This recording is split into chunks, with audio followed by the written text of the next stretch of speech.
அஸ்ஸலாமு அலைக்கும் வரஹ்மத்துல்லாஹி வபரகாத்துஹு. ஒரு நிமிடம் உங்கள் வாழ்க்கையை நினைத்து பாருங்கள். எத்தனை தவறுகள், எத்தனை பாவங்கள், எத்தனை முறை அல்லாஹ்வை மறந்தோம். ஆனாலும் இன்று நாம் உயிரோடு இருக்கிறோம். இதற்கு ஒரே காரணம் அல்லாஹ்வின் அளவில்லா இரக்கம்.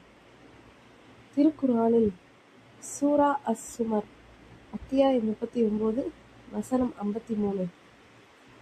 குல் யா இபாதியல்லதீன அஸ்ரஃபு அலா அன்ஃபுஸிஹிம் லா தக்னது மின் ரஹ்மத்தில்லாஹி இன்னல்லாஹ யக்ஃபிரு ذுனூப ஜமீஅன் இன்னஹு ஹுவல் கஃபூருர் ரஹீம். என் அடியார்களே, உங்கள் மீது நீங்கள் அநியாயம் செய்திருந்தாலும் அல்லாஹ்வின் இரக்கத்தை நிராசைப்பட வேண்டாம். நிச்சயமாக அல்லாஹ் அனைத்து பாவங்களையும் மன்னிக்கிறான். சுப்ஹானல்லாஹ். அனைத்து பாவங்களையும் என்று அல்லாஹ் சொல்கிறான். நாம் நினைப்பது போல எந்த பாவமும் அல்லாஹ்வின் இரக்கத்தை விட பெரிதல்ல.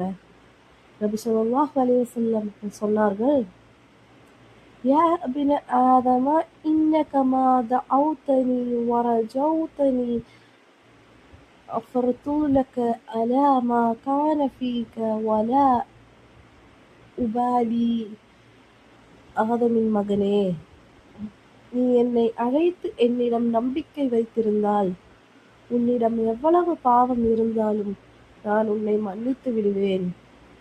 இதை கேட்டு கூட உங்கள் இதயம் அசையவில்லை என்றால் வேறு எது அசைக்கும்?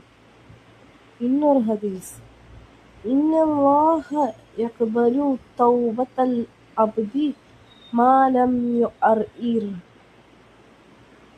மரணத்தின் கடைசி நொடியை அடைந்துவிடும் வரை அடியாரின் தௌபாவை அல்லாஹ் ஏற்றுக்கொள்கிறான். அதாவது, இப்போது திரும்பினால் போதும், இந்த நிமிடமே போதும். உலகம் உங்களை விட்டு விட்டிருக்கலாம், மனிதர்கள் தீர்ப்பு சொல்லி இருக்கலாம். ஆனால் அல்லாஹ் இன்னும் உங்களை அழைத்துக் கொண்டிருக்கிறான். இப்போதே சொல்லுங்கள், யா அல்லாஹ், என்னை மன்னிப்பாயாக, என்னை உன்னிடம் முழுமையாக திரும்ப வர செய்.